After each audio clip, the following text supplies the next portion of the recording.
Okay, I think we're all in. Welcome everybody to Poets and Writers Town Hall.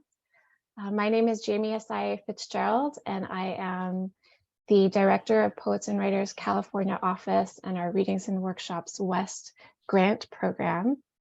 And I'm here with my colleague, Jalen Lisbon in New York. Jalen is our Programs and Partnerships Assistant. I'm also here with our guest speaker, Diane Frank. And of course, all of you, thank you so much for joining us. I want to gratefully acknowledge that we operate on the traditional lands of the Tongva, Tataviam, and Chumash of Los Angeles and the Lenape, Rockaway, and Canarsie people who made their homes and still make their homes in and around the areas we now call Los Angeles and New York City. By way of introduction, I just wanted to let you know that this event is one in a series of many events that Poets and Writers has been presenting for over 20 years in California. We have a mission to promote communication throughout the literary community. And we do so by holding roundtable meetings, town halls, check-ins, and retreats. The other part of our mission is to foster the professional development of poets and writers and to help create an environment in which literature can be appreciated by the widest possible public. And so these events go a long way towards helping us to reach all of you writers and literary folks. And so we're very grateful to be able to present these events with the support of the California Arts Council. Our community building events go hand in hand with our grant program, the Readings and Workshops program, which helps to pay fees to writers participating in readings and teaching creative writing workshops. We operate the program in California and New York State, as well as 8 cities. And I'll talk more about our grants at the end of the event today. And I hope that some of you might be interested in applying for literary events in the future. We'll begin with our guest speaker, Diane Frank, followed by questions and discussion, and we'll end, time permitting, with reports and updates from anyone here who would like to share projects they're working on, upcoming events, calls for submissions, and the like. Jalen will share the meeting agenda in our chat, and we invite you to also use the chat to express your appreciation, ask questions, and share resources. This event is being recorded, and a video will be posted to our YouTube channel. It is optional, but we invite you to keep your camera on during the community sharing segment of the program. And please remember to stay muted while others are speaking. So we are pleased to have our small press featured speaker, Diane Frank, editor and publisher at Blue Light Press. Diane is author of 8 books of poems, 3 novels, and a photo memoir of her 400-mile trek in the Nepal Himalayas. While listening to the Enigma Variations, new and selected poems, is winner of the 2022 Next Generation Indie Book Award for Poetry. She is also editor of 2 best-selling anthologies, Fog and Light, San Francisco Through the Eyes of the Poets Who Live Here, and Pandemic Puzzle Poems, which I find intriguing. Diane lives in San Francisco, where she dances, plays cello in the Golden Gate Symphony, and creates her life as an art form. Blackberries in the Dream House, her first novel, won the Chelson Award for Fiction and was nominated for the Pulitzer Prize. Her websites are dianefrank.net and bluelightpress.com. Today, Diane will speak about publishing as a magic power, offer book promotion tips to writers, and take you behind the scenes at Blue Light Press. Welcome, Diane. Thank you, Jamie and Jalen, for inviting me here. And I also want to thank everyone who came to hear about Blue Light Press. I have a lot to share with you today. For me, the ability to publish a book is a magic power. Getting published changes the life of a poet. Before I was published, my family didn't understand what I was doing with my life. And when my first book was published, my dad sent me a dozen roses. When you get published, I want you to have those roses. At Blue Light Press, we're all poets, artists, and musicians, and our books are artistically designed. We like the book as well as what is inside it to be a work of art. Our book designer is Melanie Gendron, is a well-known visionary artist. Sometimes people will do paintings for the covers of our book. And for all of us, publishing books is a labor of love. We've published at this point over 150 books. So I love the process of taking a book from an idea, then to a manuscript, and then a book you can hold in your hands. Two of our just published books, we have Amusing the Angels by Stuart Florsheim, A Magician Among the Spirits by Charles Rammelkamp. And it was really exciting because all of these books were first an idea, then a manuscript, and then we went through the process of creating a book. And to me, it just feels like a magic power. And Fog and Light, our most recent anthology, it was born in Pete's Cafe on Van Ness in San Francisco. Mike Larson, a retired literary agent, tossed me the idea, and immediately I knew it was mine. After chai, he walked me next door to Books Inc., showed me a table by the door and said, "Your book is going to be right there."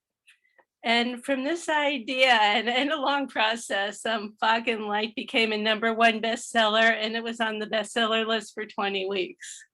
So as a press, we're drawn to poetry that's imagistic, inventive, and emotionally honest, and pushes the language to a deeper level of insight. We love to discover poems that share a vision that's larger than the poet who wrote it. So I want to tell you a few things about Blue Light Press and how it grew. Blue Light Press started as an idea on a hiking trail on Mount Shasta.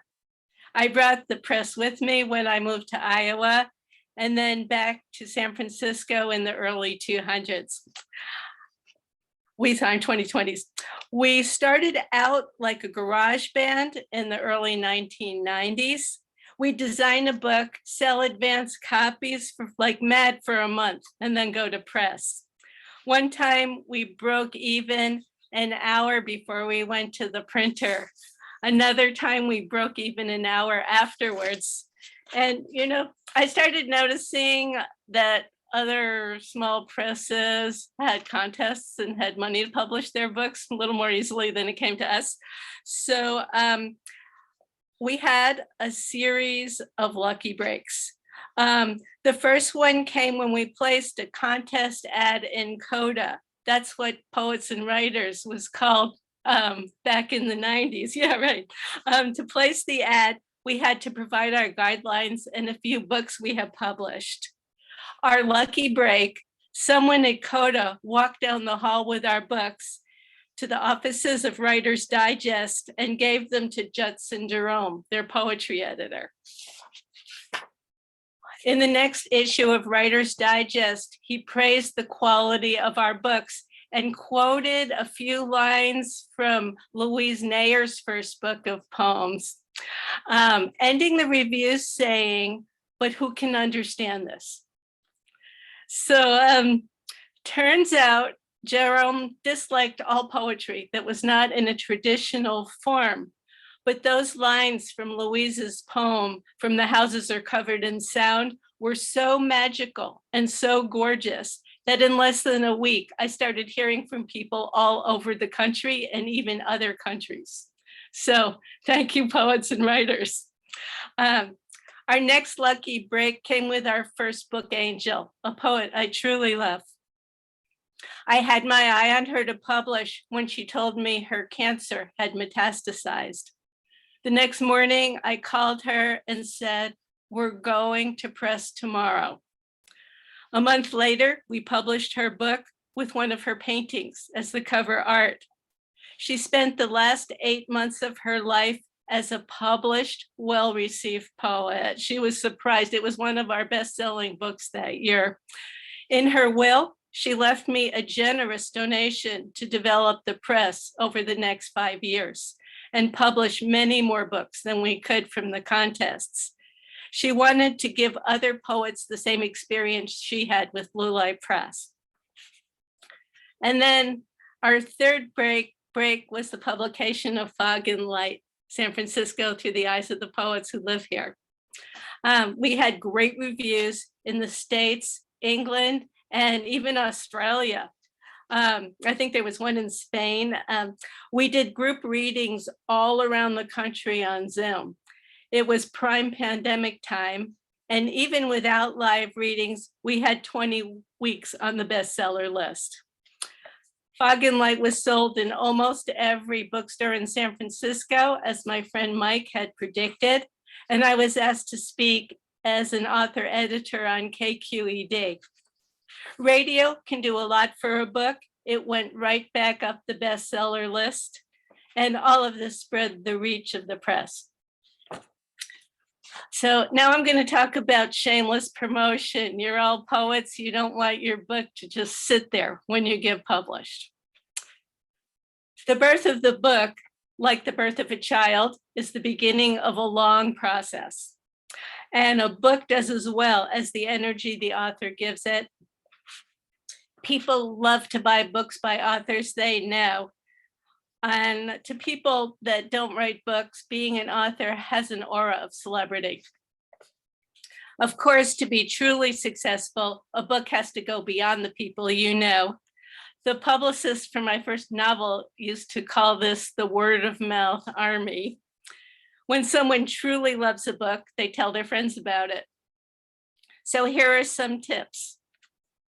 Number one, there's a mystique about being an author, so talk to everyone you can. If you're on a streetcar, if you're on a plane flying somewhere to a bookstore, talk to the person next to you. If you're online somewhere, just be social friendly. I've sold many books out of my carry-ons on flights. The key is loving your book and wanting to share it. Don't shove your book in someone's face, but be enthusiastic and open. The next thing you can do is plan a book launch, a particular day when your book goes live, and hopefully everybody you know will buy the book on that day. An inside tip is never say, "Buy my book," never. Instead, something like, "I've just had a book of poems published and I would love to share it with you." Have it come from the inside of the book, from the poems. In your book launch email and Facebook post, give a quote from the back cover and tell your friends and fans how to buy it directly from you, from bookstores, and from Amazon. Yes, I know many people hate Amazon these days, but for one day, a large number of sales will get you on the bestseller list. Switch to your local bookstore the next day. And when you send out promo emails, make it personal.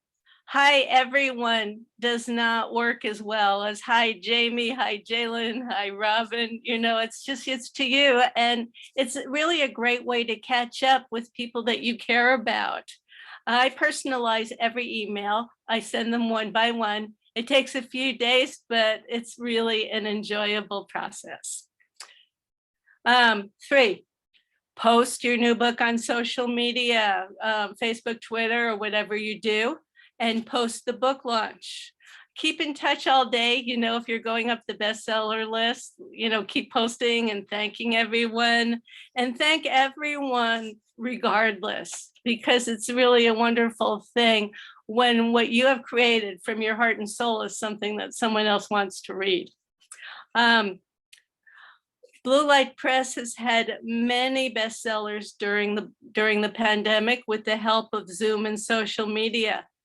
And this is what larger presses call your platform. And every time you get a good review, put the cover on social media, and that will help your book sales. The next thing you can do is offer to visit or Zoom with any book club that reads your book. So many readers would love the opportunity to ask the author questions, and you'll also enjoy hearing how people respond to your book. I remember one time I walked into a book club already in process, and they were just saying so many wonderful things about the book, because they said that they wanted to talk about it first before I came in. So, I came an hour later. It was just such a warm atmosphere. I am just so grateful that we can do readings in person again. Also, I love to perform with musicians. Last April, my husband and I did a words and music performance for the Redwood Writers of the California Writers Club, and it was thrilling to hear my poems and Eric's music spreading and expanding throughout the room.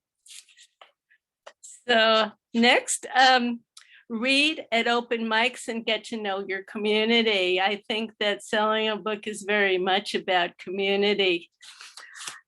And of course, read at your local bookstores and travel to bookstores and events when you can. Say yes to everything. Often someone in the audience will ask you to do another event. Years ago, I had a very small reading at Borders Books, but one of the people in the very small audience asked me to come to her book club. And at the book club, I sold a whole box of books. It was just a wonderful thing. So an inside tip, always have your own stash of extra books and take them with you when you travel. If the bookstore, and this happens sometimes, has all the seats full and people standing in the aisles, they may not have enough books for the people that want them. So it's good to have your little box there too, or your big box if it's a big store. And I always give it to 100%, even if whether it's a handful or whether it's a full store. I just really want to be there for the people that come to hear the reading. And then the final thing here is that celebrate your book with publication parties in the homes of friends and family. Ask them to invite their friends. We have a course in shameless book promotion on the Blue Light Press website. I talk about setting up readings, sending out review copies, how to talk to a radio show host, what to put in a publicity packet, and quite a bit more. So it's very helpful. It's free. Just go on the site. And if you go on your website, you'll see what we've published. So for maximum success, be ready to devote 1 to 2 years to doing readings and events. I always say 1, but it usually ends up being longer than that.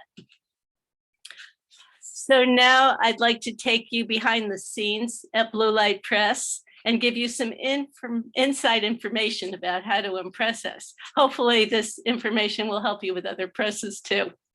So let's start with your manuscript. If you have an amazing book, someone will publish it. How do you know when the book is ready? When you're proud of every page. An inside tip, put the most amazing poem you have ever written first. If you knock my socks off with your opening poem, I'll keep reading. Next tip, read the guidelines, all of them, and I can always tell who hasn't and who has. You will see what the press is looking for and what they require. Next tip, know the press and read some of their books. The secret formula for getting published is finding a match between what you write and what the particular press likes and publishes. From a recent cover letter, I love Blue Light Press and deeply admire the work that you do. Yes, I'm going to notice and pay attention. You know, if you write for guidelines, tell me that you've been at this meeting and I will pay attention. I'll know that you know a bit about our press. So an inside tip, we have anthologies if you want to know what we like, what we publish. This anthology, River of Earth and Sky, is you'll really know the press if you read that book. And it's like a box of chocolates for poets. When I was gathering the poems, what I had in mind was a collection of poems from these times to let the poets of the future know what we like to read. So a little bit more, 5 poets are involved in the process of choosing a winning manuscript, and we have a great time discovering the gold. We start with a poetry potluck and then we keep reading, and it's really exciting when we discover a book that we think should be further considered. By the final round of a contest, we have 3 to 5 books under serious consideration. And more than the others, one of these books will shine. It's always a bit agony time for me because I would love to publish all of them. And we do have book angels who donate. Most of them are people published by Blue Light Press who would like to give other authors the same experience. And when we find the winning manuscript, as we read, it's like, yes, yes, yes, every poem. Wow. Each line makes me eager to read the next. The language is powerful, elegantly crafted, and often gorgeous. As I keep turning the pages, what I read makes me grateful to be alive on this crazy planet. Those are the books we publish. So now, the main reasons a poet won't make the cut, and this is very important when preparing your manuscript. The book may shine for a while, but then the quality falls. We want every page to deliver. Or the quality is uneven with poems that still need editing. If your poems need editing, better to do the work and then send them a year later. It's really because you want to cross the finish line. Or the poet tossed in everything they've ever written instead of selecting the best. This is a common mistake in a first book. An inside tip, there's a temptation to put everything you've written in your first book. Don't do it. Give us your best work. Make sure that every poem meets the standard of your best writing. A few more things that can get you rejected in the first round.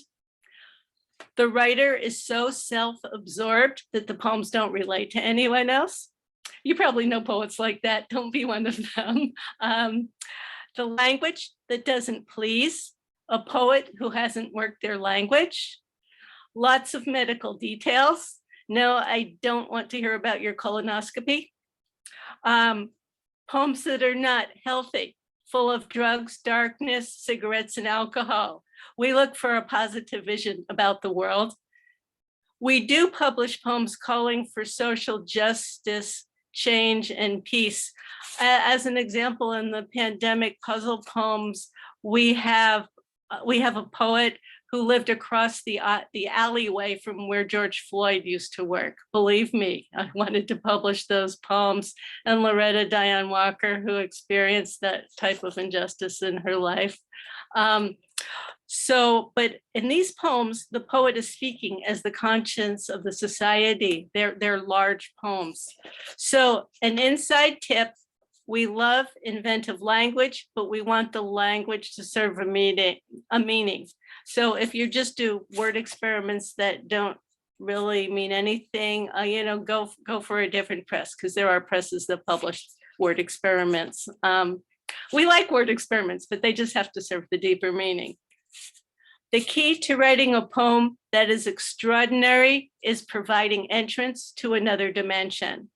How can a walk in nature be a meditation or a prayer or a plea for our planet to survive? I love discovering poems that are larger than what they begin to speak about. poems that let me see the world in a different way, writing that is in some way generous, poems that take a flying leap to a realm that is larger and deeper. I feel a shimmering joy when I discover a book that's right for our press.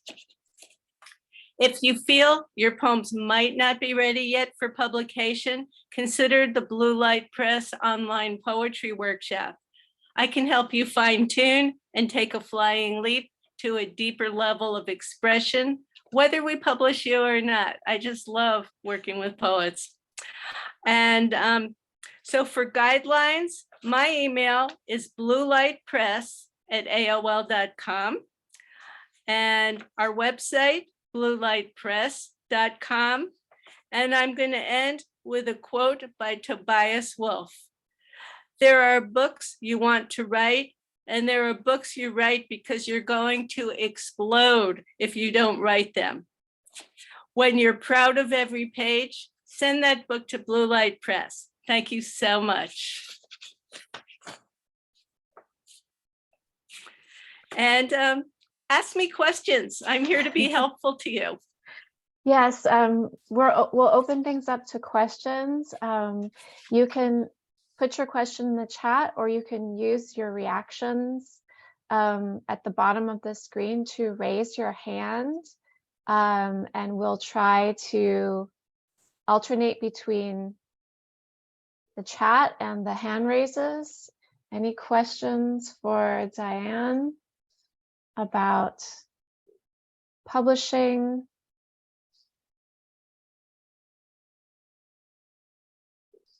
And book promotion tips and editor's insights?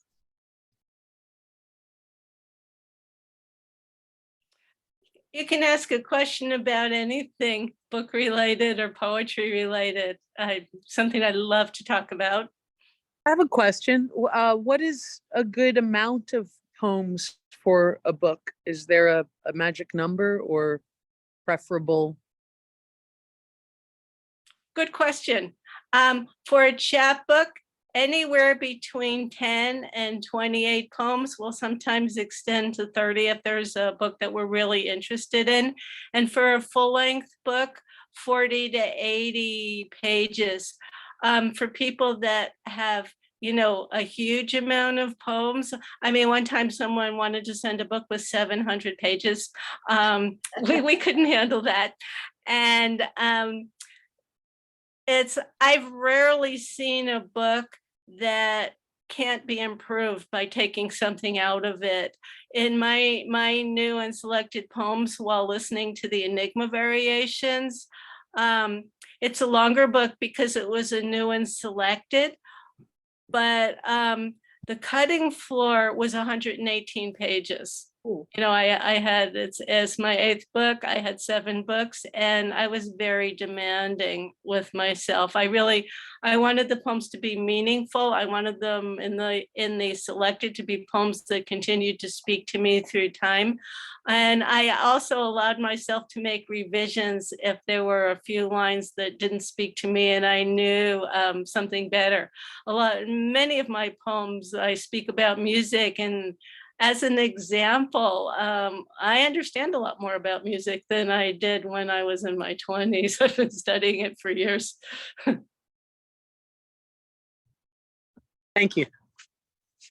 And thanks for asking. We have a question in the chat from Danny Romero. They're asking, do you read manuscripts outside of the contests?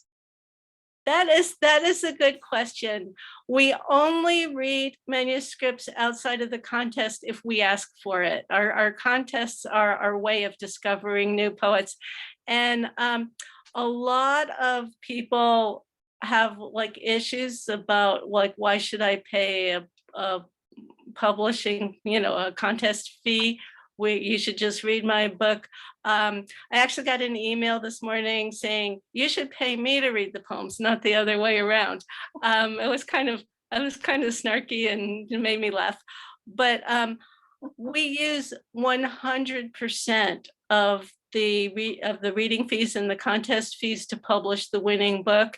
If if we get a lot of manuscripts and we have more than we need to publish one book, we'll publish 2 books.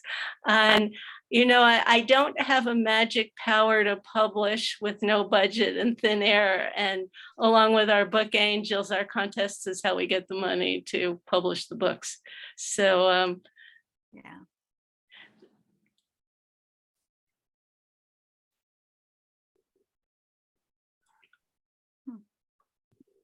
so Any any other questions? Really, I have more I could share if you ask.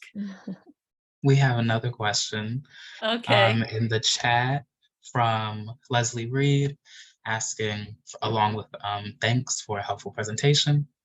Do you recommend any particular way of organizing poetry by theme, by date, by the date it was written? Do you have any recommendations about organizing poetry? I do. And there are many ways to do it. The first thing, what is most important is to put your strongest poem first. I mean, by the first 3 pages, I want to be convinced that this is a book I want to keep reading. And I tend to organize my books either in sections around themes or kind of as a long narrative journey. You know, kind of starting, I'll be conscious of where I'm taking you from poem to poem. I'm kind of Jungian, so with some of my books, it kind of dives into shadow material and then comes back up transformed by the end of the book. The last poem in the book is also really important because that's the vision that people take away, but either organize it as a journey or organize it according to themes and sections. A lot of people, especially in a chat book, think that the whole book has to have one theme. It doesn't, but every poem has to deliver. Mhm. Oh, I also wanted to mention to Jody Huddle that this program is being recorded. There's going to be a YouTube, and if anyone wants to get the YouTube, get in touch with the people at PNW or send me an email, and when I get my link, I'll send it to you. Good. So if you didn't get the whole thing or want to listen to anything again, I'll help, and I'm sure that Jamie and Jalen will also. Yes, absolutely. I think, do we have another question in the chat?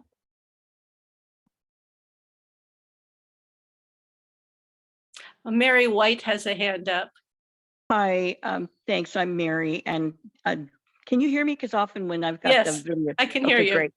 I don't know if this is a question, Diane. It's a comment you've probably heard from me before, but I've taken classes with you, which I absolutely loved, and I tend to write. I have no idea what's going to come out.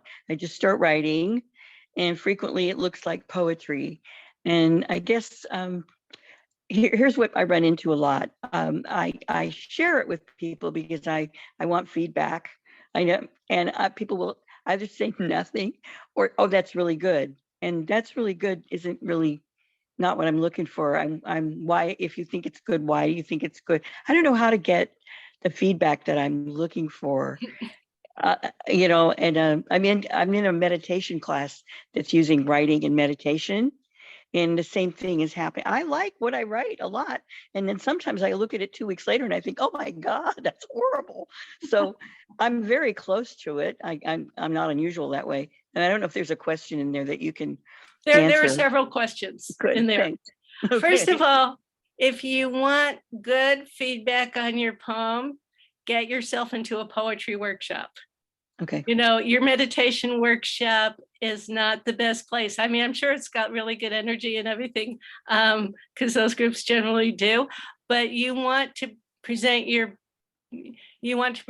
poem to a group of poets who will let you know which lines are really good and which you might change. When I do a workshop, I always insist that people praise what they like before making any suggestions. I won't even let people make suggestions unless they praise something about the book. And if I'm in a classroom, I'll be right in their face if they just start being really negative and say, well, you should have done this and you should have done this and change this. It's like, who asked you? And you know, that's the best thing. If you're showing it to people that you're close to that are not poets, you might have to train them.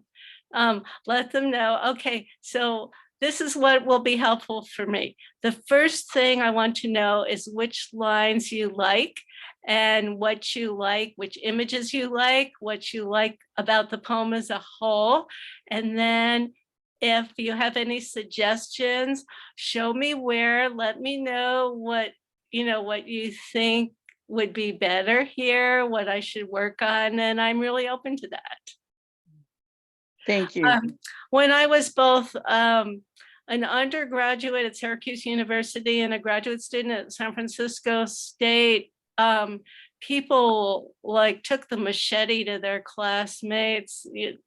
And yeah, I see Alice there. She was there with me, Alice Rogoff. She's on the editorial board of Blue Light Press. And she was one of the people I really liked in graduate school. And then we just kept running into each other.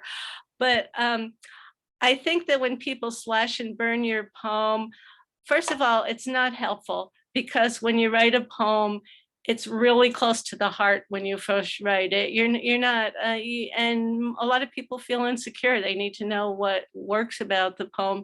And the other thing which really annoyed me at Syracuse is people would critique a poem that maybe had say it had 6 wonderful lines and 4 lines that needed work. If no one told them that those were wonderful lines, I'd come the next week and those good lines would be gone. And it hurts my feelings to see someone destroy a good poem.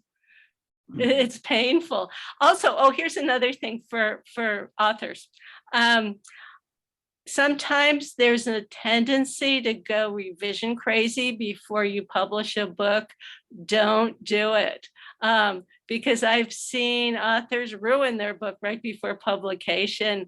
One time I did a pre-publication edit for one of my students who was about to be published. And then I was traveling in New York on a book tour and went to her house. She had a bed and breakfast. She offered me a place in the bed and breakfast. And then she said she had some questions she wanted to ask me. And I looked at the manuscript and she had absolutely destroyed it. After a pre-publication edit. I mean, she had to do another pre-publication edit, and the second one was more timely and expensive because I had to compare all her changes with what I had done the previous time. So don't fall into that trap. That's it's as bad as putting everything you ever did in your first book, because that won't help you get published. Choose your best. Okay, thank you. There is a question in the chat I think we might have missed from Louise. If you've submitted a manuscript and it received a good comment but was not accepted, should one revise and resubmit? I think that's a really good idea. I've had a number of occasions. I've had a poet submit a book and it was almost there, but not quite. And it was someone who was really open. And so we talked about, well, what does this book need? Because at Blue Light Press, we don't just, we often, pre-pandemic, we would write personal notes on all the manuscripts because, okay, you've taken the time to submit. And if we had this idea, like maybe the poet used some cliches or maybe had some word clutter or maybe needed to push the language to a deeper place, something more expressive, we would say that. And I would say, well, why don't you try us again next year after a hard edit? We have published a number of people who did that. So, so I think that's good. Yeah, try again, but a hard edit first. Relentless edit. You want every poem to deliver. You want every line of every poem to deliver. Make sure your line breaks are right. Line breaks let a poem breathe. And if the line breaks are wrong, people will find that they don't quite like your poem and don't know why. So I always advise, there are many ways to do line breaks, but I advise line breaks that frame the images, it breathes, you develop a cadence, you let the poem breathe again at the end of the line breaks, or sometimes, you create an expectation and break it. Too much enjambment makes a poem really hard to read. If you like enjambments, do it occasionally, like an exotic spice, but don't make the whole thing exotic spice. So did I answer the question, or is there anything else that I should talk about there? We have another question Okay. from Lane asking about suggestions. Do you have any suggestions for promotional events or ideas for new books if your press is in a different town? Zoom. Yeah, you can do promotional events all over the country. If you have a community of poets, like show up for open mics in different parts of the country, get to know those communities.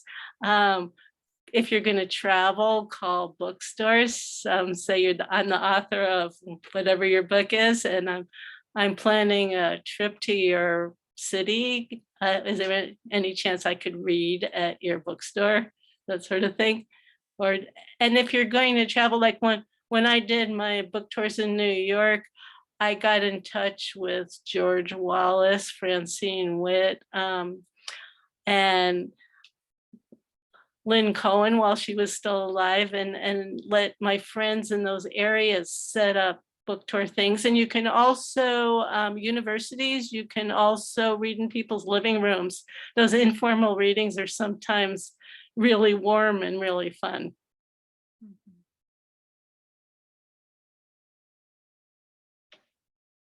Another question from Luis.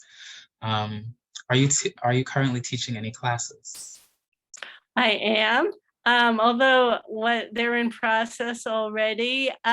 If you send me an email, I can let you know about the Blue Light Press online poetry workshop at Dominican University in the OLLI program in the spring.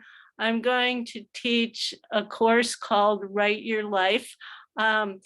It's a memoir workshop, but I would welcome poems. A lot of times poems are one of the best ways to do memoir. And usually when a poet joins, they've been writing for a while, they'll present good work. And I'm going to make a rule at the beginning of the memoir workshop is please, no memoirs about your dog going over the Rainbow Bridge. I've just had that too many times and had to take a break from memoir for a little while. It's not that I don't care about your dog, and it's not that I don't believe in the Rainbow Bridge. I've just read it too many times. But yeah. And if you send me an email, I'll let you know all of the different courses. Actually, right now I'm teaching writers on writing at Dominican University, OLLI program.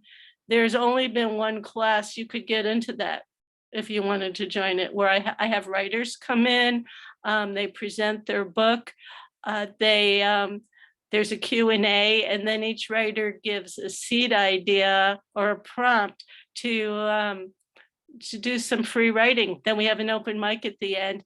It's not like I usually do. I usually do fine tuning workshops. This is a generative workshop. So you'd have to be in a different workshop to fine tune it. But I'm teaching all the time. So just send me an email and get on my list. I'm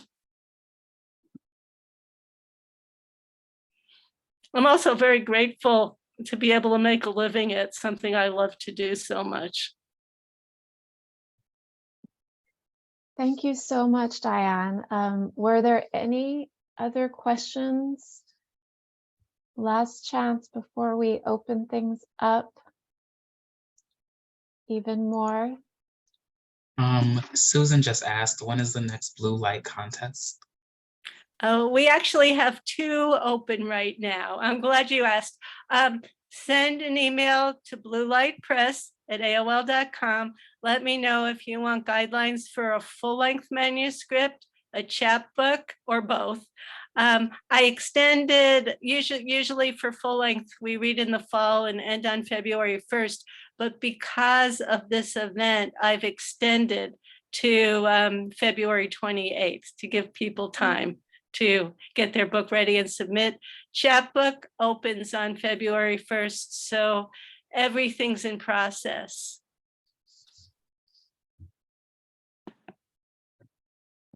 Wonderful. Well, thank you so much, Diane. I have one more I- question. Oh, yes, go ahead. I think you mentioned early on that you had one of your published poets had illustrations and art with it as well. So if you're an artist as well as a poet, would you consider the artwork along with the poetry, or how would you publish all of that at once in one book?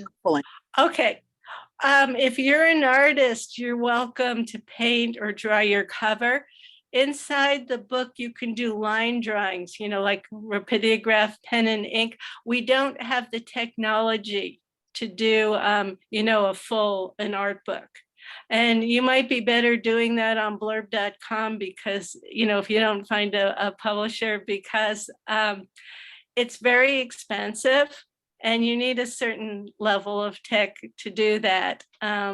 We do print on demand. We started doing it long before many others because the idea was to save trees. We're all concerned about the earth at this press, and it keeps your book available as long as the technology it exists, and it won't have books languishing in your closet. So, but we love when we publish a book for the poet to just love their book. And if we have a number of books where the poet painted the cover or drew the cover. So on the cover, you could do full color and stuff, but you're Full saying color, if you want yeah. any illustrations within the book, you could do pen and ink, just some simple line drawings, that Yeah. kind of thing. Okay. And sometimes, it could be with the poems, or if you're in sections. Sometimes we like to have a drawing on the section, and sometimes Melanie Gendron, our book designer, just completely falls in love with the images in a book and will offer some of her own drawings in the section dividers, or before it starts, when it ends, that sort of thing. So where everybody in Blue Light Press is a poet and or artist and musicians, lots of musicians in the press too. And it's really a labor of love, except for the book designers, we all donate our time. And that includes me as chief editor. It's just something we love to do. I make my income teaching, not from Blue Light Press. Thanks. You're welcome. Thanks for asking. And I just wanted to say again, for anyone who came late, that this presentation has been recorded and you can watch what you missed on YouTube when it becomes live. Get in touch with me or get in touch with Jamie or Jalen at PNW. So I discovered Diane through our Readings and Workshops mini grants program. Thank you so much, Diane, for sharing with the group and for your labor of love and creating magic for all the poets that you publish. We really appreciate it. And so we funded some writers who were participating in one of Blue Light Press's monthly, I think, readings. Mm-hmm. And I looked up the press, I was looking at the application, and I was looking at the writer that they applied for. And as I was looking at the press, I saw this wonderful list of book promotion tips for writers. And that's what intrigued me and led to me inviting Diane to talk with us today. So that's a nice segue to talk just a little bit about the grant program and what we do in California. We support literary events throughout the state. They are mini grants, and they essentially go to pay writers for readings that they might give of their own work. and to pay writers who teach creative writing workshops in diverse community settings. Through the program, we are able to support all kinds of writers, from the most, earliest stages of a writer's career to writers who are, have significant accolades and attention and reputations. The program is very democratic. We accept applications on a rolling basis, and we accept applications from event organizers for writers. So writers can't apply for themselves, but we do encourage writers to talk to event organizers about applying for them. So for instance, when and if your book is published and you decide that you want to get out on the road and do a reading tour, you can share information about our readings and workshops mini grants with all of the bookstores and the venues in California where you might be reading. And they can apply for you to give you a small payment. So the grants are $50 to $350 for a reading, and about $100 to $200 for a workshop session, up to $500 for workshops. And we fund many events in libraries. We fund events at bookstores, laundromats, cafes, community centers. You don't have to be a nonprofit to apply. You can be an organization, a group, or a reading series. So it's very, very easy, and it's mostly first come, first served. We are now looking at applications for events taking place in March. So if you have anything coming up, I encourage you to look into the Readings and Workshops program. We'll share links in the chat, and I'll also share links after the meeting when we send out the post-meeting materials. So that is the Readings and Workshops program. And I wanted to just give a few minutes to you all to share if you have any things that you would like to announce, if you're an organizer or if you're a writer with a new book, if you're also an editor and have open submissions right now, I would invite you to speak up and share with the group here. We have one question first, Jamie. Sure. From Jane asking about our mini grants, if there's a max amount each organization can get per year, and if that would mean that organizations are limited in how many readings they can apply for. Yes, there is a limit. It's a flexible cap of $500 per year. We sometimes go over the cap. It's really dependent on how many applications we receive and how much money we have left to award.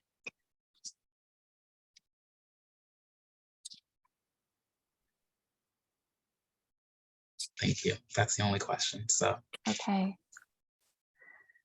So yeah, is anybody here in this group burning to share an event that they're involved in, or a project, or want to talk a little bit about their organization? I can share a Yes, little bit. please.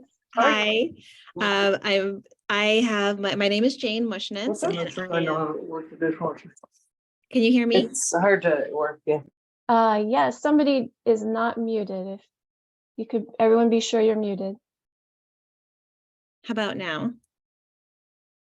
Okay, great. I'm putting in the chat a link to my website. My name is Jane Mushnitz. I am the Director of Partnerships for the San Diego Poetry Annual. So I'm in San Diego, but the news that I am sharing is that my first debut chapbook from Kelsey Books is coming out at the end of this month. So I posted that in the chat, and it was really lovely to have this book promotion ideas. It sounds a little bit intimidating to do all those things, but I love my book, and I loved hearing that all you have to do is love your work and be excited to share it, which I think so many of us are. So thank you for that opportunity. Thank you so much, Jane, for sharing that, and congratulations. And you should check out the Blue Light Press website for their tips on the website for sure. I will. I'm rather familiar with your San Diego annual. It's an excellent book. Highly recommend people seek it out to read. It is free online to read if you're interested. Anyway, I'm Wendy Van Camp. I'm the Poet Laureate for the City of Anaheim. I currently have 2 anthology calls out at this time. The first one is just my own anthology, Eccentric Orbits. We're entering our 4th year. It's an anthology of science fiction poetry. The anthology is listed on Duotrope, or you can see it at dimensionfold.com for submission details. The call should be open through March 31st, so there is time. Our anthology it's actually well known in the speculative community. A lot of the top poets from around the world submit and are in our volume, but I'd love to hear from anybody. If you feel that you write speculative poetry or want to dabble in it, that'd be great. My other project is for the City of Anaheim.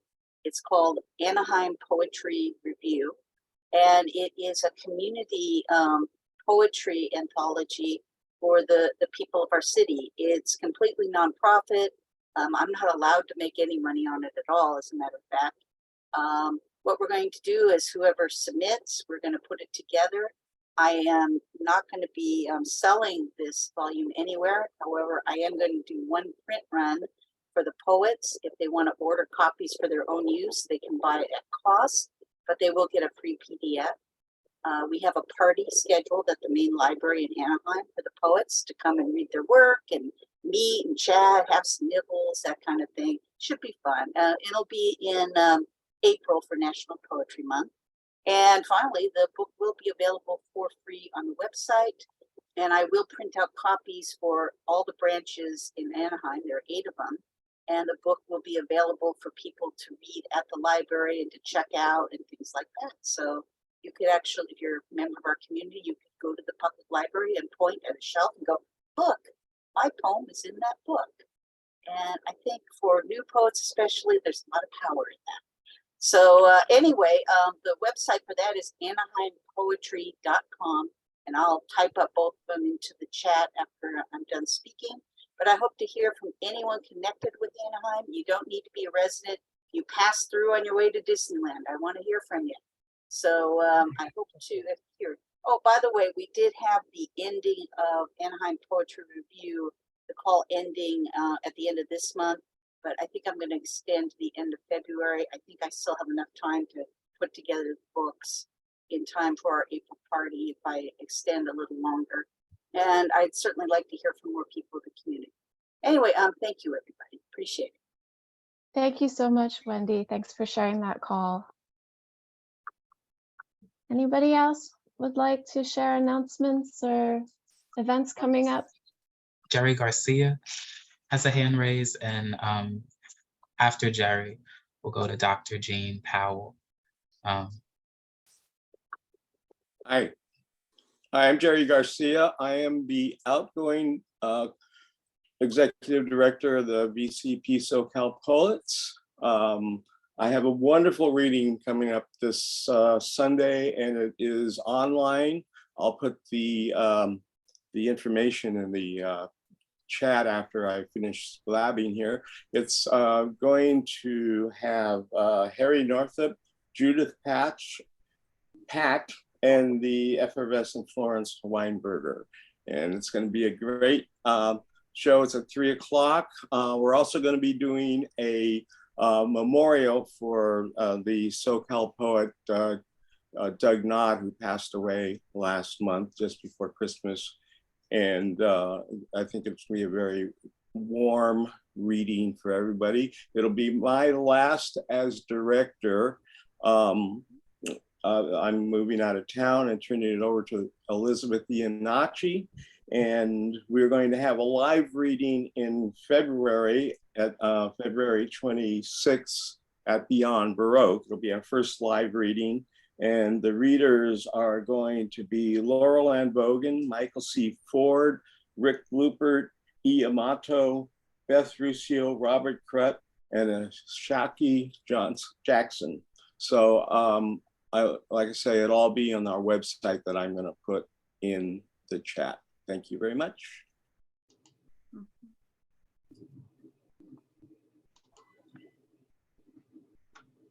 Dr. Jean Powell is up next, I think. Hi, yes.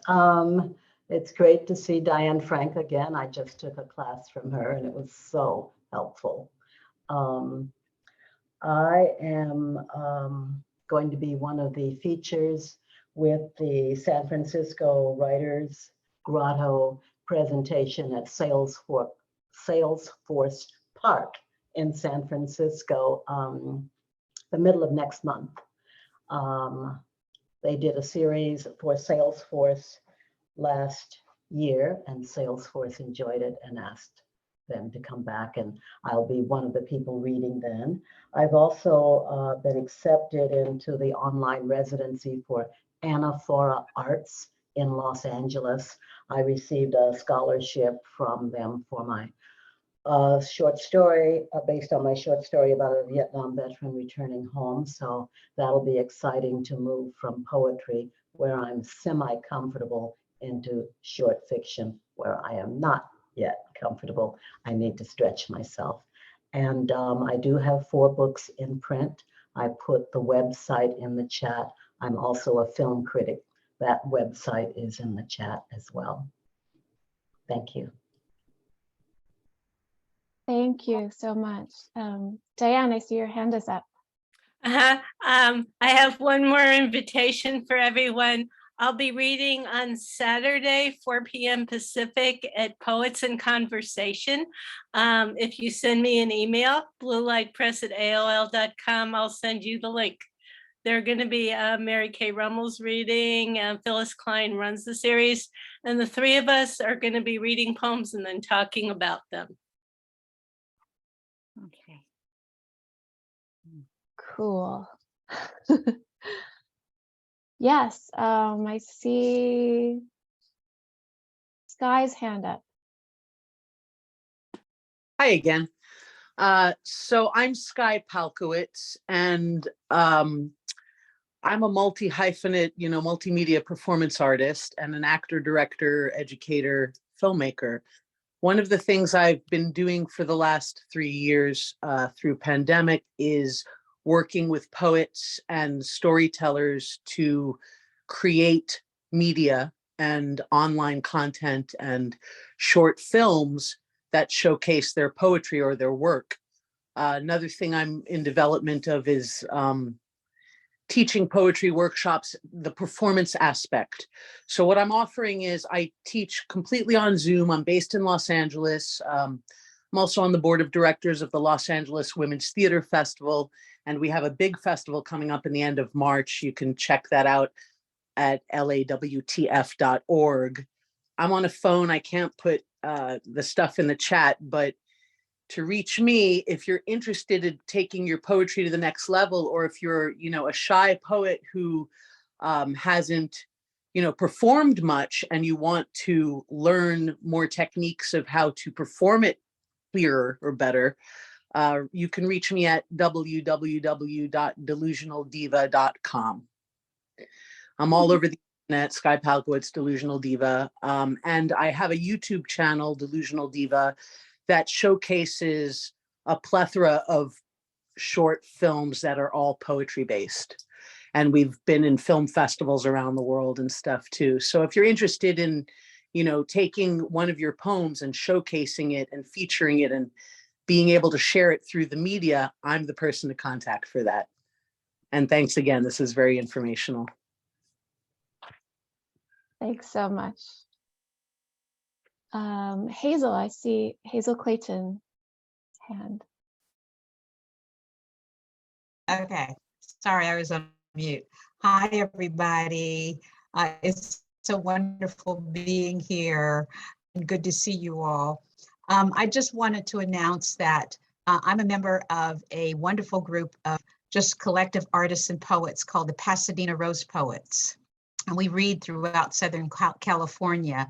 We are the poets in residence at the Pasadena Public Library, the main library, and we will be doing a reading on February the 9th.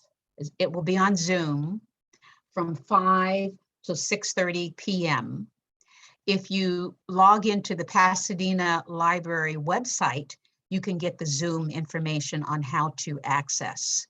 So I'm inviting you. I hope that you all can attend, and we'll be reading from not only our own works, but from various Black authors from around the world. So I hope you'll join us on February 9th.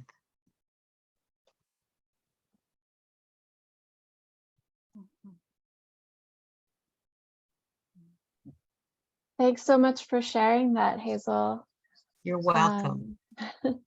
Let's see, any other hands up? Yes, Elizabeth Heron. Hi, everybody. This has been great, Jamie. Another winner. Just touching in with everybody is terrific. I have a reading this Sunday, but it's not on Zoom, I don't think so, but it's at the Occidental Center for the Arts, and it's a book party. My new book is coming out, In the Cities of Sleep, from Fernwood Press. So it will be a reading to introduce the newest book. And then I think I have another reading coming up that might be before we all get together again at Rivertown, the Rivertown Poets readings that Sandy Anfang does. And that will be in early February. I think it might be the 6th. It's a Monday though. So if it could be the 9th, and then it would be competing with Hazel's library event. But in any case, that one would be on Zoom, Rivertown Poets. And then the reading this Sunday at Occidental Center for the Arts is at 2 o'clock. And it's a reading and conversation about my new book, which has been a while coming because of, paper shortages. The supply chain shortages meant the book was delayed a little bit, but it's poems centered on the ramifications of climate change. So I'm very pleased that it's coming out now. So maybe some of you can come or will know about the book anyway. In the Cities of Sleep is the title again. Thank you so much, Elizabeth. It's good to see you. And I think Lori is indicating she wants to speak. Please go ahead. You're muted though. Yeah, There okay, you I go. think I'm unmuted. Hi, everybody. My name is Lori Kuntz, and I'm proud to say that I am a blue light poet.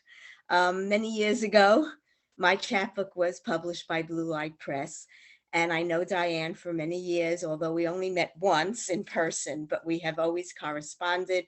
And I took her classes. They are wonderful. I recommend them. And the reason I'm speaking up is because in March, Blue Light Press does a monthly reading. And in March, I'm going to be reading with 2 other Blue Light poets. And I think it's March 3rd, right, Diane? And I'm sure if you get into, I don't have the information yet because it's in March, but if you get in touch with Diane, we could, you could attend the reading. It's me and 2 other poets. One is Charles Ramelkoff, and he just won the Blue Light Press award this year. So it should be a good reading. And I have a new book out with Kelsey Books. I'll be reading some poems from that and some poems from my Blue Light Press book, which was published many years ago, but but I am a blue light poet. So, and I'm proud of it. And this was a wonderful session, Diane. Thank you. It's great to see you and very informative. Yeah, great to see you too. And we have a monthly series called Blue Light at the Gallery. Again, if you want to be on the list for that, send me an email. Fantastic. And Okay, Lori, so, oh, yes. yeah, Lori, please read Women at the Onsen at that reading. I need to hear it in your voice.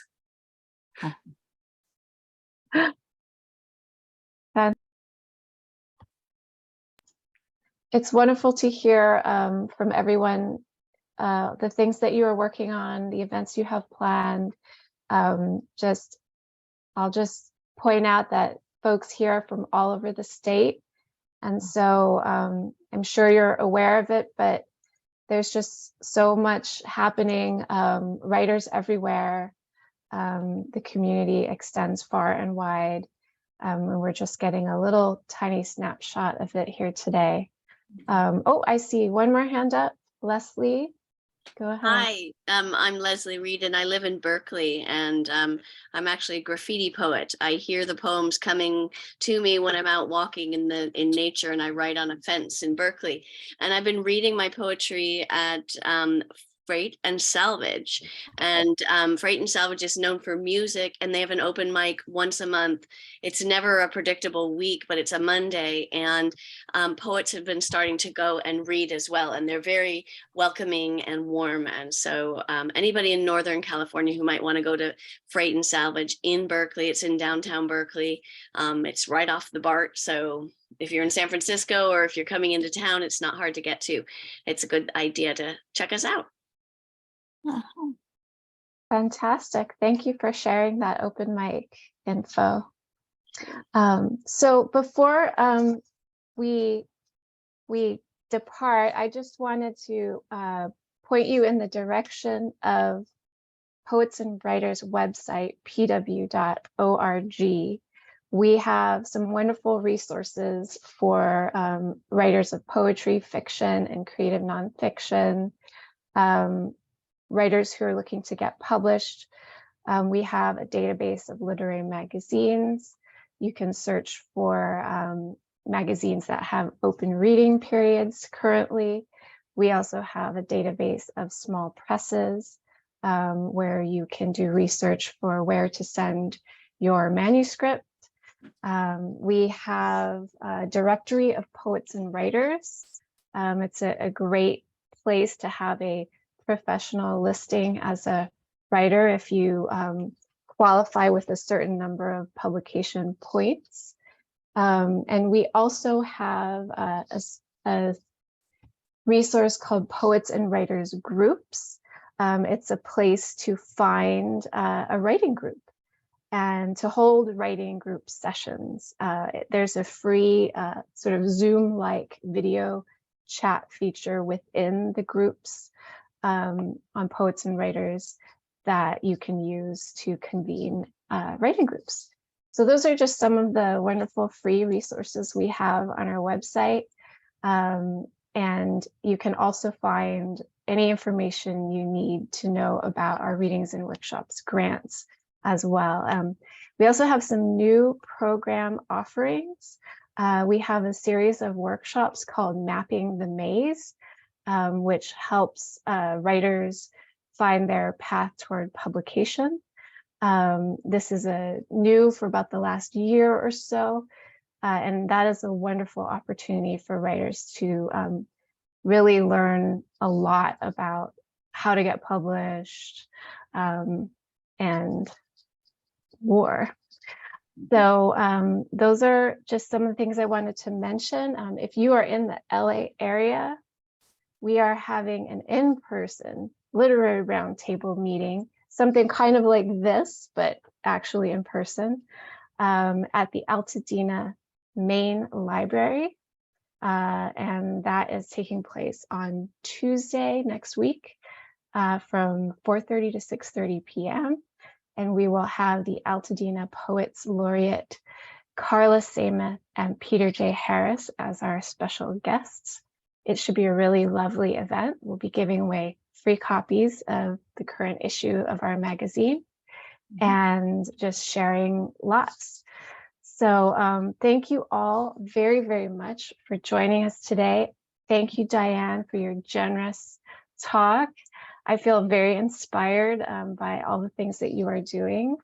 I hope that you will, everyone here today, if you would take a minute to fill out a feedback form, I would really appreciate it. We'll share a link to that in the chat.